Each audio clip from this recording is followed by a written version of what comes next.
must know my secret. Every 3 moons, before the sun rises, I must return here to shed my snake skin. Only then can I stay human. Long ago, in a kingdom surrounded by thick forests and slow rivers, there lived a king who loved to hunt. Hunting had been his secret joy since boyhood. As a prince, he would sneak out with his bow, following animal tracks, sleeping under trees, feeling the wind on his face. But when he became king, everything changed. Rules, guards, endless meetings. Even his hunts were now staged, full of noise and servants. He longed for freedom, for the quiet of the deep forest. His queen added to his burden. She was beautiful but bitter, her heart heavy with the shame of not having a child. She wept loudly, accused him, and filled the palace with her cries. When the noise became too much, the king would disguise himself, wrapping a simple cloth around his head, and slip out at dawn with his bow. One cool morning, mist covered the ground like a silver sheet. Birds called softly from far away. The king moved quietly between the trees, breathing in the wet scent of leaves. Suddenly he saw a great snake, coiled near a stream. Its body was thick, its scales shining dark green and black. He drew his arrow. His hands were steady, but before he could shoot, the snake lifted its head, hissed softly, and shimmered. Before his eyes it turned into a woman. She stood tall, her skin like polished bronze, her eyes the color of forest leaves. Her hair fell like black water down her back. "Please," she said, her voice like a river at night. "Spare me. Ask anything you wish."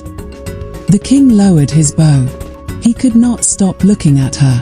"I want to marry you," he said at last. She tilted her head.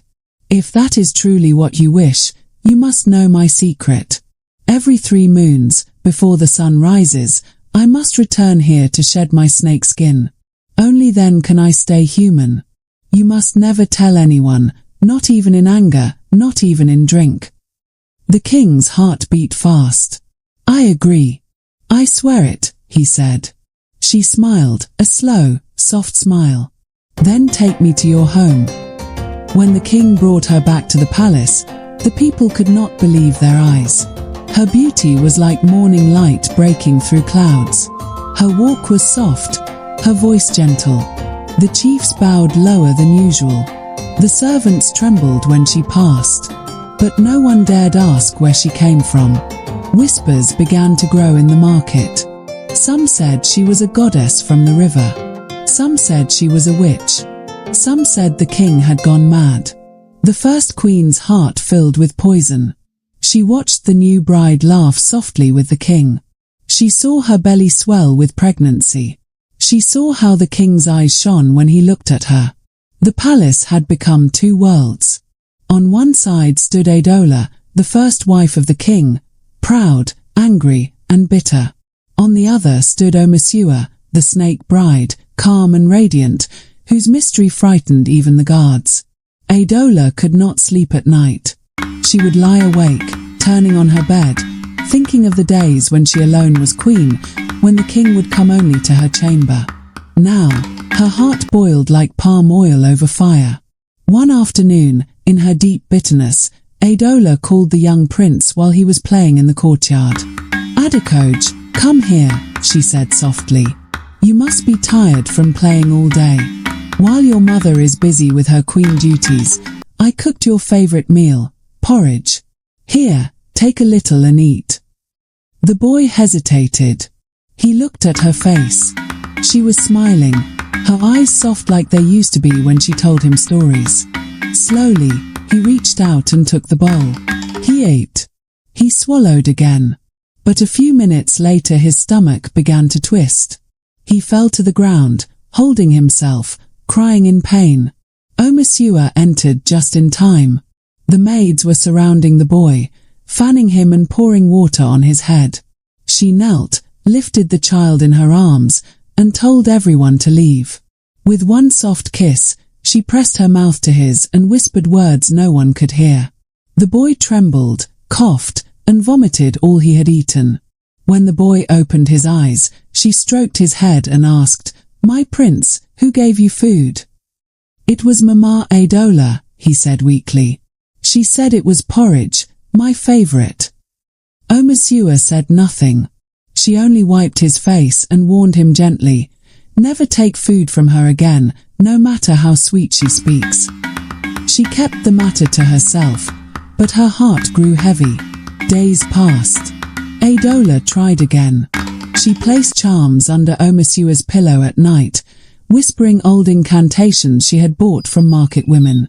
But Monsieur would quietly remove them before dawn and burn them with salt. Finally, one moonless night, Adola crept into the king's private chamber and poured a black powder into the royal hair ointment. She smiled to herself, thinking, "When he rubs this on his head, the snake which will never touch him again." But Monsieur already knew. Her ears heard what human ears could not. Her eyes saw what human eyes could not. She replaced the ointment with pure palm oil and left the poisoned one untouched. It was on the 7th night that she could no longer stay silent. She went to the king while he sat alone, troubled. Her eyes glowed like twin lamps. "My king," she said softly, "I have kept silent, but silence is killing your son and your throne. Do you know what your first wife has done?" The king frowned. "Speak." Monsieur began to tell everything. She spoke of the porridge and the boy's pain.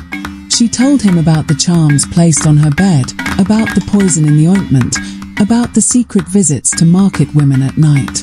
She ended with the words, "I stayed quiet because of respect for your house, but the boy will not survive the next attempt." The king's heart burned with shame and anger. He called the guards and demanded the truth. They confirmed seeing Adola's movements. He called Adola before the throne. Her eyes darted. Her mouth trembled. But the king's voice thundered. "You were my first wife. You bore me no child, yet I did not treat you badly. But you planned the death of my only son in my palace. I will leave you with this warning. Let this be the last time. The next time you try such a thing, you will leave this palace forever." Adola fell on her knees, but the king left without another word. She changed her plan. One evening she prepared the king's favorite food, meat soft as butter, spices rich and heavy, wine dark as blood. She rubbed his head, poured more wine, stroked his hands. When his eyes grew heavy and his tongue loosened, she asked her question. "Where does she go?" "Every 3 moons. The king, drunk and tired, whispered without thinking. "At dawn, she leaves, to the forest. She must change." The first queen's eyes burned. That night she followed the snake bride. She hid behind trees and watched as the queen knelt by the stream. She saw her slip out of her human skin, laying it carefully on a rock, and stretch into a long, glowing snake. She watched the queen slide into the water and disappear. The first queen crept forward, grabbed the snake's skin, and ran back to the palace with it hidden under her cloak. The next morning the snake bride returned. She searched the rock. The skin was gone. Her heart beat wildly. Without the skin she could not stay human past sunrise. Tears filled her eyes. She called softly to the water. A spirit rose, a pale figure shaped like mist. "It was the first queen," the spirit whispered, "and the king has spoken of you. He betrayed your secret." Pain crushed her chest. She had given up her world for him, and now he had broken his promise. The sun's first rays touched the water. Her human form melted away. Scales covered her body. Her eyes burned with rage and heartbreak. She slid through the forest, faster than a river in flood. Inside the palace, guards heard a hiss, a cry, and then silence. When they ran to the prince's room, the cradle was empty. A trail of wet scales led out the window. The king heard the news and fell to his knees. He ran barefoot from the palace, calling her name, tearing his robes. In the courtyard, the first queen stood, smiling bitterly. "You brought a snake into our house," she spat. "Shame on you. The people will laugh when they know what you've done." The king grabbed her shoulders. "What did you do?" She laughed. "When you were drunk, you told me everything. I followed her. I took her skin. You married a snake. Now she's gone." The king shoved Adola to the ground and ran into the forest. Leaves tore under his feet. Thorns sliced his ankles. His crown had fallen long ago. For 3 days he searched, calling her name, sleeping under trees, drinking from muddy streams. His beard grew wild, his eyes hollow. At last, at the stream where they first met, she appeared. Coiled and shining, her scales glimmered like wet emeralds.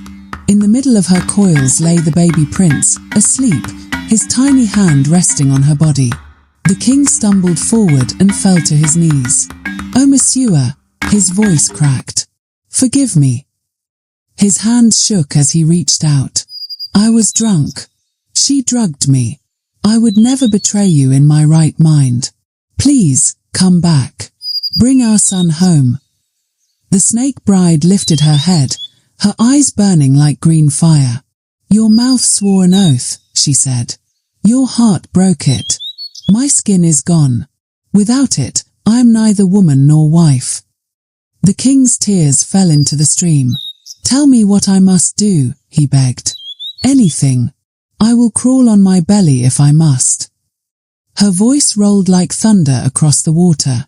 "I cannot return without my skin. Only she knows where it is." She turned her coils protectively around the child. "Go back, king of men. Your palace is full of poison. Bring me my skin, or you will never see us again." The king rose, his knees shaking.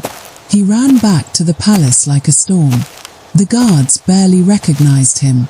He burst into the courtyard, his robes torn, his eyes red. "Bring Adola to me," he roared. They dragged the first queen before him. She was dressed in fine cloth, but her face was pale. The king's voice cracked like a whip. "Where is it?" Adeola's lips trembled. "Where is what?" "Her skin," he thundered. "You took it. You made me break my oath." Adola gave a bitter laugh, though her hands were shaking. "You married a snake and thought no one would know. The people whisper already. You shamed me. You left me barren. Now you crawl before a snake." The king stepped down from the throne. His eyes were bloodshot, his voice low and deadly. "You tried to kill my son. You poisoned his food. You placed charms on her bed. You poured poison in my oil. And still she forgave you. But now," his voice broke, "you have taken my wife's life. Where is the skin?" Adola spat on the floor. "Let the snake woman rot in the forest. Let the world see what you really are." The king raised his hand. Guards stepped forward. "Search the palace," he ordered. "Search every room, every pot, every chest." They dragged Adola out, screaming. Under threat of death she finally spoke. "In the granary," she hissed. "Buried beneath the millet sacks. Wrapped in goatskin." The king's jaw tightened. "Exile her," he said. "Strip her of her titles. Let her leave tonight. If she returns, she dies." Adeola's cry echoed through the palace like a broken drum as they led her away. 3 nights later, the snake bride returned. The gates swung open by themselves. The air grew heavy. In the courtyard, the torches flickered. She came walking slowly from the forest. No longer snake but woman, her skin restored. In her arms was the prince, fast asleep, his head on her shoulder. The king stepped forward. He knelt on the palace stones before her. "I have done as you asked," he said softly. "The one who hurt you is gone. Forgive me. Return to me." Oh, monsieur's eyes searched his face. Slowly she reached out her hand. "For the sake of our son," she said, "I will come back. But remember, my trust is not a toy." The king bowed his head. "Never again," he whispered. She walked past him into the palace, the prince still asleep in her arms. That night drums sounded across the kingdom. Some said the sound came from the palace, some said from the river. In the market women whispered, "The king's wife has returned." Others hissed back, "The snake bride walks again." But no one dared ask him to his face. And so it remained a rumor, a shimmering secret between the palace and the forest.